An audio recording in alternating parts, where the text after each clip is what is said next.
ብዙ ሰዎችን ስታያቸው ተኝተዋል። አይኖቻቸው ተከፍተዋል፣ ይተነፍሳሉ። ነገር ግን እንቅልፍ ውስጥ ናቸው። ሕግጋቱን የማያውቁትን ጨዋታ እየተጫወቱ ነው። እናንተስ? እናንተ ይህንን ቪዲዮ ከፍታችሁታል። ይህንን ቪዲዮ ከፍታችሁ ከምታዩት ውስጥ አብዛኞቻችሁ አእምሯችሁን ከውስጥ በኩል የሚቧጭራችሁ የጥያቄ ምልክት ስላለ ነው የከፈታችሁት። ከተለመደው የአኗኗር ዘይቤ የተለየና ተጨማሪ ብዙ ነገር እንዳለ ታውቃላችሁ። የጎደለ ቁራጭ እንዳለ ይሰማችኋል። አንዳንድ ሰዎች እናንተ ጋር የሌለው ምስጢራዊ ቁልፍ ያላቸው ይመስላችኋል። እንኳን በደህና መጣችሁ። በዚህ ቪዲዮ እኔ ያንን ምስጢራዊ ቁልፍ እሰጣችኋለሁ። የምትማሩት ስለ ስነ ህይወታዊ ባህሪው ወይንም ባዮሎጂው፣ በጥቅሉም ሊካድ ስለማይችለው የአእምሯችሁ ኃይል ነው። ይህ በሁለት ጆሮቻችን መካከል ያረፈው አእምሯችን ሮኬቶችን የማምጠቅና ህዋን ሰንጥቆ የመሻገር አቅም ኖሮት የተፈጠረ ሆኖ ሳለ ብዙዎች ግን ጌሞችን በማሳደድና ስክሪን ላይ የሚያባክኑትን ጊዜ በመለጠጥ ብቃቱን እያባከኑት ይገኛሉ። ዛሬ አእምሯችሁ በእርግጥ እንዴት እንደሚሰራ፣ በየቀኑ የምትሳተፉበትን አካላዊ እውነታ ወይንም ፊዚካል ሪያሊቲ እንዴት እንደሚፈጥርና ሁልጊዜም የምትፈልጉትን ሁሉ ለማግኘት እንዴት ሃክ ልታደርጉትና ልትጠልፉት እንደምትችሉ አሳያችኋለሁ። በመጨረሻም በትክክል ከተረዳችሁት ህይወታችሁ እንዴት ሊቀየር እንደሚችል ግልጽ ሆኖ ይታያችኋል። በአንድ ከባድ እውነት እንጀምር። ዓለምን እንዳለችና እንደሆነችው ሆና አታዩአትም። ዓለምን የምታዩት እንደ እናንተነታችሁና እናንተ እንደሆናችሁት ብቻ ነው። አሁን በዚህች ሰከንድ በዙሪያችሁ የሚንቀሳቀሱ በቢሊዮኖች የሚቆጠሩ የመረጃ አጽቆች አሉ። ያላችሁበት ክፍል የሙቀት መጠን፣ ውጭ ያለው የመኪና ጩኸት፣ የላፕቶፓችሁ ወይም የስልካችሁ ድምፅ፣ ልብሳችሁ በቆዳችሁ ላይ የሚፈጥረው ስሜት፣ በቅርባችሁ የሚታዩአችሁ በርካታና ለመቆጣጠር የሚያዳግቱ የቀለም አይነቶች፣ ቁሳቁሶች ወዘተ። አእምሯችሁ እነዚህን ሁሉ በአንድ ጊዜ ለማስኬድና ፕሮሰስ ለማድረግ ቢሞክር ይግልና መስራት ያቆማል። ልታብዱም ትችላላችሁ። ታዲያ አእምሯችሁ እዚህ ነጥብ ላይ ላለመድረስ ምን ያደርጋል? ማጣሪያ ወይንም ፊልተር ይጠቀማል። ሳይንቲስቶች ሬቲኩላር አክቲቬቲንግ ሲስተም ወይንም RAS ብለው ይጠሩታል። እኛ ግን ይበልጥ ግልጽ ለማድረግ ስንል ጥበቃ ብለን እንጥራው። አእምሯችሁ በንቃተ ህሊናችሁ በር ላይ የቆመ ጥበቃ አለው እና ይህ ጥበቃም የመመዝገቢያ ሰሌዳ አለው። በዚያ ሰሌዳ ላይ አእምሯችሁን አስፈላጊ ነው ብላችሁ የነገራችሁት ነገር ሁሉ ዝርዝሩ ተቀምጧል። ትኩረት የምታደርጉበትና የምታምኑት ነገር ሁሉ ሰፍሯል። አንድን ጫማ ወይንም ስልክ ለመግዛት የወሰናችሁበትን ጊዜ አስታውሱ። ያንን ውሳኔ ካሳለፋችሁበት ቅጽበት አንስቶ ምን ይፈጠራል? ልትገዙት የፈለጋችሁትን ዕቃ በሁሉም ቦታ ታዩታላችሁ። እነዛ ሸሚዞችና ስልኮች በድንገት ከሰማይ አልወደቁም፣ ሁልጊዜም የነበሩ ናቸው። ነገር ግን ጥበቃችሁ በመጨረሻም በሰሌዳው ዝርዝር ውስጥ አካተታቸው። እናም አሁን አእምሯችሁ ያንን መረጃ እየለየ እያስገባ ነው ማለት ነው። አሁን ይህንን በኑሮ ትግላችሁ ላይና በአጠቃላይ ህይወታችሁ ላይ ተግብሩት። ያ ጥበቃ በመመዝገቢያ ሰሌዳው ላይ ያለው ዝርዝር ምንድን ነው? ዘውትር ለራሳችሁ እኔ ድሃ ነኝ፣ ኢኮኖሚው አስቀያሚ ነው፣ ማንም አይደግፈኝም፣ ገንዘብ ማግኘት ከባድ ነው የሚሉና መሰል ጉዳዮችን ብቻ የምትነግሩት ከሆነ ጥበቃችሁ ያንን በሰሌዳው ላይ ይጽፈዋል። ከዚያን ጊዜ ጀምሮም አእምሯችሁ የዓለምን ሁኔታ ሲቃኝ እናንተ ልክ እንደሆናችሁ የሚያረጋግጠውን ማስረጃ ብቻ እየለየ ያስገባል። እንቅፋቶችን ብቻ ታያላችሁ። በትክክል ከፊታችሁ ለተቀመጡት እድሎች እውር ትሆናላችሁ። ምክንያቱም ያ ጥበቃ አይ ጓዶች እድሎችን አናስገባም፣ ማለፍ የሚችሉት ሰበቦች ብቻ ናቸው የሚል አቋም ለመያዝ ይገደዳል። በነገራችን ላይ ከእውነታው ጋር አትስማሙ ወይንም ቅዠታም ሁኑ እያልኩኝ አይደለም። የትኩረት አቅጣጫችሁን አስተካክሉ እያልኩኝ ነው። እውነታን መካድና በእውነታ ውስጥ ያሉ የተለያዩ ጎኖችን በአንክሮ መመልከት ፍጹም የተለያዩ ነገሮች ናቸው።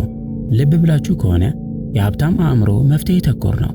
የሀብታም አእምሮ በማርኬቱ ውስጥ ያሉ ክፍተቶችን ይከታተላል፣ ኮኔክሽኖችን አጥብቆ ይፈልጋል። የምትኖሩበትን እውነታ መለወጥ ከፈለጋችሁ የምትጀምሩት አሁን ያለውን የአእምሯችሁን ጥበቃ በማባረርና አዲስ በመቅጠር ነው። ለአእምሯችሁ በግድ አዳዲስ መመሪያዎችን መመገብ ይኖርባችኋል። ማጣሪያውን ወይንም ፊልተር ማድረጊያውን ስትለውጡ ዓለማችሁንም ትለውጡታላችሁ። ቀጥለን ደግሞ ስለ ድምፅ እንነጋገራለን። የምናወራው ጠዋት አላርማችሁ በጮኸበትና በነቃችሁበት ቅጽበት ማውራት ስለሚጀምረው ድምፅ ነው። አላርሙን አጥፉት፣ 5 ደቂቃ ብቻ። ትናንት ስትጠገረሩ ውላችኋል፣ ትንሽ ተኙ የሚለው ድምፅ። ይህ ድምፅ ንግድ ልትጀምሩ፣ ኮንተንት ልታጋሩ ወይንም ያንን ወሳኝ ስልክ ለመደወል ስትነሱ የሚናገረው ድምፅ ነው። ብትከስሩስ ይላችኋል። ጓደኞቻችሁ ቢስቁባችሁስ? ገና በቂ ዕውቀት የላችሁም፣ ዝግጁ እስክትሆኑ ጠብቁ ይላችኋል። ብዙ ሰዎች ይህ ድምፅ የራሳቸው ድምፅ እንደሆነ ያስባሉ። አቅማቸው ከሚሰማቸው ጥርጣሬ ጋር አንድ አይነት እንደሆነ ያስባሉ። ሐሳቡ የኔ ከሆነ እውነት ነው ሲሉ ያስባሉ። ልብ በሉ፣ እናንተ በጭንቅላታችሁ ውስጥ ያለው ድምፅ አይደላችሁም። እናንተ ድምፁን እየሰማችሁ ያላችሁት ሰው ናችሁ። እደግመዋለሁ፣ እናንተ በጭንቅላታችሁ ውስጥ ያለው ድምፅ አይደላችሁም። እናንተ ድምፁን እየሰማችሁ ያላችሁት ሰው ናችሁ። ያንን ድምፅ በጭንቅላታችሁ ውስጥ የሚኖር መጥፎና መርዛማ ባህሪ ያለው ደባል ጎረቤታችሁ አድርጋችሁ አስቡት። ቀኑን ሙሉ እየተከተለ የማትረቡ እንደሆናችሁ፣ እንደምትከስሩና ህልማችሁ ቅዠት እንደሆነ የሚነግራችሁ የመኖሪያ ክፍላችሁን ተከራይቶ የሚኖር ሰው ቢኖር ምን ታደርጉት ነበር? እርግጠኛ ነኝ ታስወጡታላችሁ። ነገር ግን ይህ ድምፅ በራሳችሁ አእምሮ ውስጥ ሲሆን ቡና አፍልታችሁለት ቁጭ ብላችሁ የሚለውን እያንዳንዱን ቃል ትሰማላችሁ። መስማት ብቻም አይደለም፣ የሚለውን ታምኑታላችሁ። ለምንድን ነው እንደዚህ አይነቱ መጥፎ የድምፅ ጓደኛ ያለን? ምክንያቱም አእምሯችሁ የተፈጠረው እናንተን ሀብታም ለማድረግ አይደለም። እናንተን ስኬታማ ወይንም ደስተኛ ወይም ሚሊዮነር ለማድረግ አልተሰራም። አእምሯችሁ በስነ ህይወታዊ ለውጥ ወይንም ኢቮሉሽን የተሰራው ለአንድ መሰረታዊ ዓላማ ነው። ይኸውም እናንተን በህይወት ማቆየት ነው። አእምሯችሁ ምቾትን ይወዳል። ሶፋና የተመቻቸ ስፖንጅ ይወዳል። ጣፋጭ ነገርን ይወዳል። በሰዎች ዘንድ የታወቀን ነገር ይወዳል። ጥንታዊ ጠባይ ያለው አእምሯችሁ ከዚህ ከምቾት ቀጠናችሁ መውጣትን ማለትም አንድን ስራ መጀመርን፣ ገንዘብ አውጥታችሁ ሪስክ መውሰድን ወይንም ራሳችሁን ለሰዎች ማሳየትና ማስተዋወቅን ከሚኖሩበት ዋሻ ወጥቶ ከአደገኛ አውሬ ጋር እንደመጋፈጥ አድርጎ ያየዋል። ከውስጣችሁ የምታደምጡት የጥርጣሬ ድምፅ የአእምሯችሁ የደህንነት ስርዓት እናንተን ለማስጠንቀቅ ሲጮህ ማለት ነው። ይህ ጩኸት በዘመናዊው ዓለም ውስጥ ሙሉ በሙሉ በሚባል ደረጃ ዋጋ የሌለው ጥንታዊ ራስን የማዳን ዘዴ ነው። ታዲያ እንዴት ታሸንፉታላችሁ? ለዚህ መልስ የሚሆንን the override command ወይንም የመሻሪያ ትዕዛዝ ብለን የምንጠራው ስነ ዘዴ ነው። ያ ደባል ባልደረባችሁ ገና ነው አትነሱ ሲላችሁ አትከራከሩት። ስለመነሳት ጥቅምና ጉዳት እዚያው ተኝታችሁም አታስቡ። ይልቁንም የመሻሪያ ትዕዛዝ ብለን የጠራነውን the override command ተጠቀሙ። በአካል ብርድ ልብሱን ገፍታችሁ ጣሉትና እግራችሁን መሬት ላይ አሳርፋችሁ ቁሙ። አስታውሱ፣ ተግባር ጫጫታውን ይገድለዋል። እነዚያ ጉዳይ ገዳዮቹ፣ እነዚያ አሸናፊዎቹና ስኬታማዎቹ፣ እነዚያ እውነተኛ ተጨባጭ እንቅስቃሴ የሚያደርጉት ሰዎች ልክ እንደናንተው ተመሳሳይ የጥርጣሬ ድምፅን ከውስጣቸው ይሰማሉ። ፍርሃት መቼም አይጠፋም። ልዩነቱ ግን እነሱ ከፍርሃታቸው የሚተገብሩትን ምክር መቀበል አቁመዋል። እናም ሐሳብህን ስላጋራኝ አመሰግናለሁ፣ ግን የምሰራው ሥራ አለኝ ይሉታል። በድርጊት ይዘርሩታል። ውስጣዊ ግዛታችሁን ተቆጣጠሩት። ያንን ደካማና መርዛማ ደባል አጋራችሁን አስወጡት። የውስጣችሁን ንግግርም ቀይሩት። ድምፁ ብከስርስ ሲል አቋርጡትና ቢሳካስ በሉት። በተግባር አሸንፉት። ከዚህ ቀጥለን የምናነሳው እጅግ አደገኛ የሆነ ሐሳብ ነው። እምቅ አቅማችሁን እያሟጠጠ ስላለው ዝምተኛ ገዳይ ማውራት አለብን። ይህ ዝምተኛ ገዳይ ምኞቱ ኖሯችሁ ነገር ግን በተግባር ላይ ልታውሉት ያልቻላችሁበት ምክንያት ነው። ልብ በሉ፣ ታግታችኋል። የአእምሯችሁ ኬሚስትሪ በቢሊዮን ዶላር ፈሰስ በሚደረግባቸው የቴክኖሎጂ ኩባንያዎች አማካኝነት በእናንተ ላይ እንደ መሳሪያ ጥቅም ላይ ውሏል። የምናወራው ስለ ዶፓሚን ነው። አብዛኛው ሰው ዶፓሚን ደስታና እርካታን የሚፈጠር ኬሚካል ይመስለዋል። አይደለም። ዶፓሚን የመነቃቃት ወይንም ሞቲቬሽን እና የጥረት የፍለጋ ወይንም የፐርሲዩት ኬሚስትሪ ነው።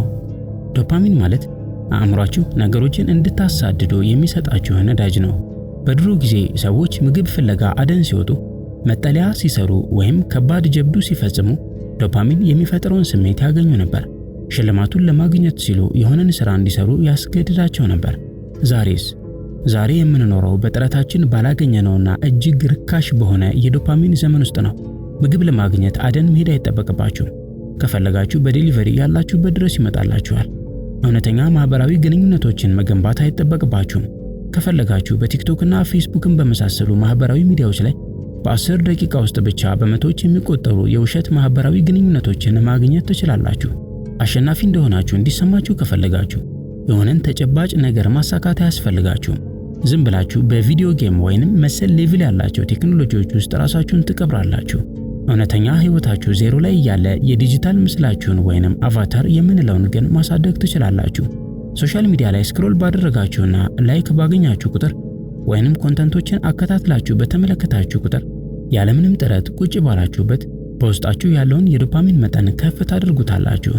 ነገር ግን ይህ በአእምሯችሁ ላይ በትክክል ምን እያደረገ እንደሆነ መረዳት ትፈልጋላችሁን?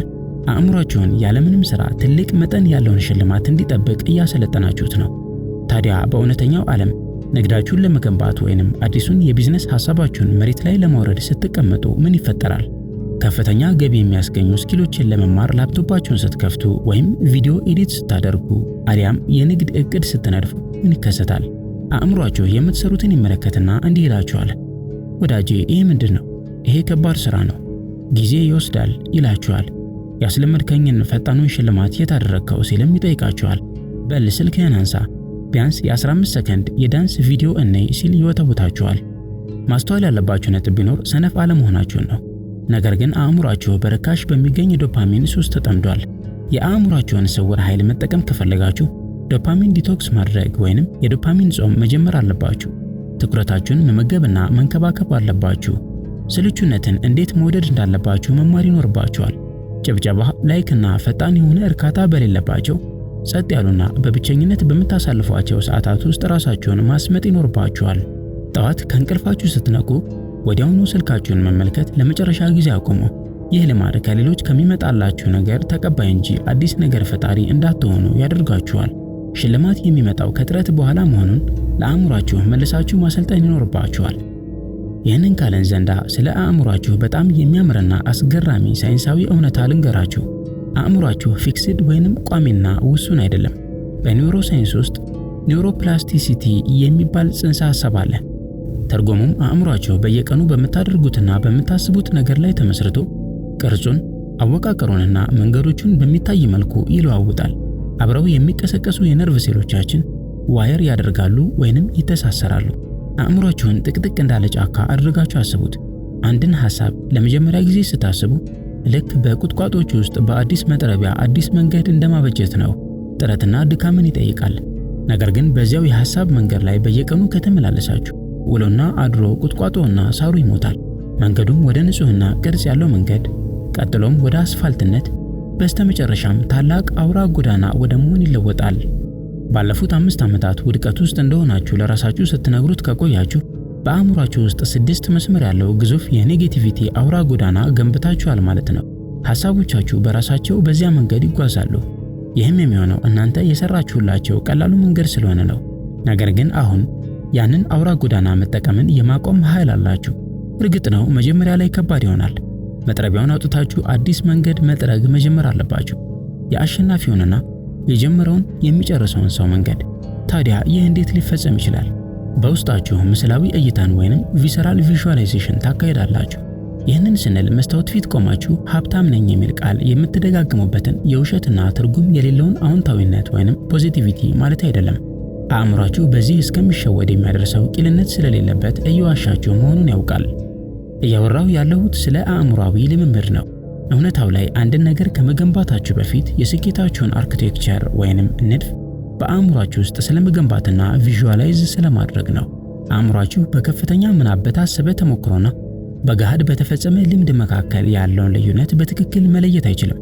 ፕሮፌሽናል ቦክሰኞች ድልን በምናባቸው ሲስሉ ላቡን፣ የሪንጉን ሽታ፣ የጓንታቸውን ግጭትና ንክኪ፣ የህዝቡን ድምፅ ቪዥዋላይዝ ሲያደርጉ የነርቭ ስርዓታቸው የምርም መድረክ ላይ እንዳሉ ሁሉ በተመሳሳይ መንገድ ይነቃቃል። የወደፊት ህይወታችሁ አርኪቴክት ራሳችሁ መሆን መቻል አለባችሁ። የምትፈልጉትን ነገር እንደዋዛ አታስቡት። ውስጣችሁ ድረስ ዘልቆ ይሰማችሁ። አይኖቻችሁን ጨፍኑና የመጨረሻውን ግብና ስኬት ተመልከቱት። የሁሉ ድካምና ጥረታችሁ ፍሬ ሲያፈራ ህይወታችሁ ምን ይመስላል? ራሳችሁን ምን አይነት ቦታ፣ ምን አይነት ሰው ሆናችሁ ታገኙታላችሁ? በጥፍራችሁና በአጥንታችሁ ውስጥ ይሰማችሁ። ቀኑ ሲደርስ ከየትኛው ድካም ታርፋላችሁ? ማንን ነው ከስራና ከስቃይ የምታሳርፉት? ይህንን ስታደርጉ ለአእምሯችሁ አዲስ ንድፍ እየሰጣችሁት ነው። አቅጣጫውን አመቻች እያላችሁ እየነገራችሁት ነው። ከዚህ ሁሉ በኋላ ግን ሳናነሳው የማናልፈው ርዕሰ ጉዳይ አለ። መውደቃችሁ አይቀርም። ሽንፈትን ትቀምሷታላችሁ። ገንዘብ ታጣላችሁ። ምንም የማይሸጥን ፕሮዳክት ለገበያ ታቀርባላችሁ። ማንም የማያየውን ኮንተንት ትሰራላችሁ። ያመናችኋቸው ሰዎች ጀርባቸውን ይሰጧችኋል። ሁልጊዜም ወደ ላይኛው ጫፍ የሚወስደው መንገድ ውድቀት፣ ሽንፈትና ስብራት የተነጠፈበት ነው። ይህ አይቀርም። ነገር ግን የአእምሮ ጥንካሬ ታላላቆችን ከትንንሾች፣ ባለሙያዎችን ደግሞ ከጀማሪዎች የሚለየው ይህ ሁሉ በሚካሄድበት ወቅት ነው። እውነተኛ የሥራ ሰው ሲወድቅ ውድቀቱን ከማንነቱ ጋር አያያይዘውም። ይልቁንም የተጠቀምኩት ስልት ያልሰራው ለምንድን ነው ይላል። በተሸነፋችሁ ቁጥር አእምሯችሁ የራሱን ካርታ እየሰራ ነው። ፈንጂዎቹ የት እንደተቀበሩ እያጣራና እያወቀ ነው። አመለካከታችሁን መቀየር ይኖርባችኋል። ከውድቀት መሸሽን አቁሙ፣ ይልቁንም ወደሱ ሩጡ። አሁን እየወደቃችሁ ካልሆነ በበቂ ሁኔታ እየተንቀሳቀሳችሁ አይደለም ማለት ነው። በጣም በጥንቃቄና በፍርሃት እየተጫወታችሁ ነው ማለት ነው። ለማሸነፍ ሳይሆን ላለመሸነፍ እየተጫወታችሁ ነው ማለት ነው። የተሸናፊነት ስነ ልቦና በውስጣችሁ እንዲነግስ አትፍቀዱ። ውስጣዊ ዓለማችሁ ውጫዊ እውነታችሁን ይፈጥርላችኋል እንጂ ውጫዊው ዓለም እናንተን አይቆጣጠራችሁም። በአእምሯችሁ በር ላይ ያለውን ጠባቂ እናንተ ትቆጣጠሩታላችሁ። ያንን መርዛማ ደባል ባልደረባ እናንተ ትቆጣጠሩታላችሁ። ዶፓሚናችሁን እናንተ ትቆጣጠሩታላችሁ። የአእምሯችሁ ለውጥ ኒውሮፕላስቲሲቲ አርክቴክት እናንተ ናችሁ። የውድቀታችሁ አልኬሚስት እናንተ ናችሁ። ኃይሉ ያለው እዚሁ ከዓይናችሁ ጀርባ ከጆሮዎቻችሁ መካከል ነው። የተከበራችሁ የሰው መንገድ ተከታታዮቻችን ለዛሬ ያዘጋጀነው ትምህርት ይህንን ይመስል ነበር። በቀጣይ በሌላ ቪዲዮ እስክንገናኝ በያላችሁበት ሰላማችሁ ይብዛ።